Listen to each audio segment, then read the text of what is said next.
Bonsoir à tous et bienvenue dans ce bref tour de l'actualité. Nous mangerons du garba ce soir. Le mythique plat ivoirien n'est plus à présenter. Ce mélange de poisson de thon frit accompagné de l'attiéké a conquis les assiettes de nombreux Ivoiriens. Il est majoritairement vendu par des Nigérians, mais de plus en plus par des jeunes Ivoiriens.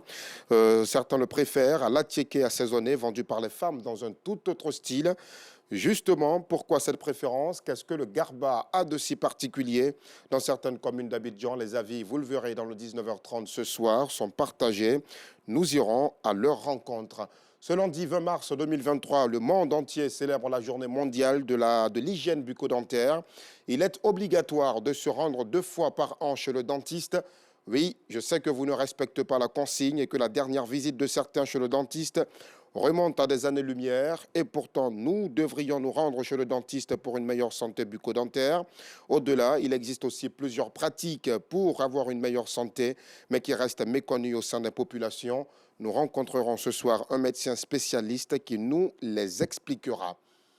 Grand Bassam et ses magnifiques plages continuent d'accueillir les Ivoiriens mais aussi de nombreux touristes tous les week-ends. Après les vestiges, les plages demeurent les endroits favoris des touristes.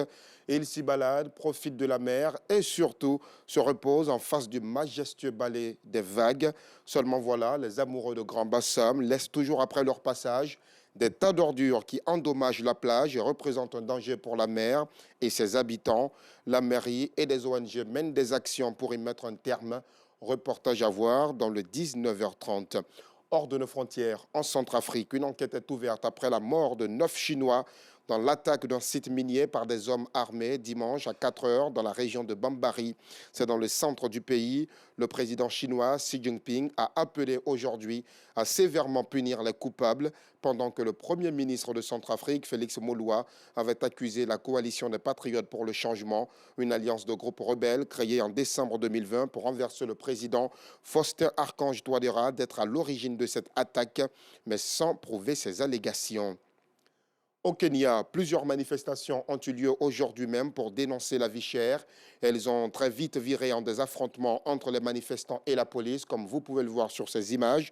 L'inflation qui s'est élevée en février sur un an à 9,2%, la chute brutale du shilling par rapport au dollar américain et une sécheresse record qui a plongé des millions de personnes dans la famine sont entre autres les raisons de la colère des manifestants. Et pour finir, nous avons assisté à 13 jours de tourmente pour le secteur bancaire mondial, la faillite de 3 banques américaines et le rachat forcé ce matin même de Crédit Suisse en sont les tournants décisifs.